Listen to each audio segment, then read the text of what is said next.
ઝઘડિયાના ઉમરલા ખાતે દોશી ચંચળબેન શંકરલાલ અને શંકરલાલ રણછોડદાસ ટ્રસ્ટ દ્વારા જરૂરિયાતમંદોને અનાજ કીટનું વિતરણ કરવામાં આવ્યું હતું।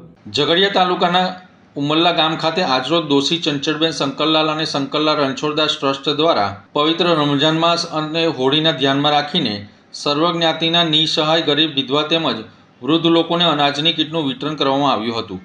આ પ્રસંગે જરૂરિયાતમંદ પરિવારોને રોજિંદા જીવનમાં ઉપયોગી એવી અનાજની કીટ આપવામાં આવી હતી, જેથી આવનાર તહેવારો દરમિયાન તેમને રાહત મળે અને તેઓ પણ આનંદપૂર્વક તહેવારોની ઉજવણી કરી શકે। ટ્રસ્ટ દ્વારા કરવામાં આવેલ આ સેવાકીય કાર્યથી ગરીબ અને જરૂરિયાતમંદ લોકોમાં આનંદ અને કૃતજ્ઞતાની લાગણી જોવા મળી હતી। ટ્રસ્ટ દ્વારા કરવામાં આવેલ આ સેવા કાર્યથી ગરીબ અને જરૂરિયાતમંદ લોકોમાં આનંદની લાગણી ફેલાઈ ગઈ હતી। દોશી ચંચળબેન શંકરલાલ અને શંકરલાલ રણછોડદાસ ટ્રસ્ટ દ્વારા છેલ્લા ઘણા વર્ષોથી શિક્ષણ, આરોગ્ય અને સામાજિક સેવા ક્ષેત્રે વિવિધ સેવાકીય કાર્યો કરવામાં આવી રહ્યા છે।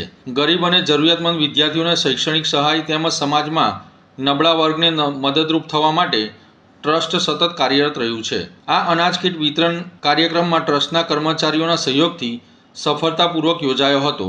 ટ્રસ્ટ દ્વારા સમયાંતરે આવા સેવાકીય કાર્યો થકી સમાજમાં માનવતા, સહકાર અને સેવા ભાવનાનું ઉત્તમ ઉદાહરણ પૂરું પાડવામાં આવી રહ્યું છે।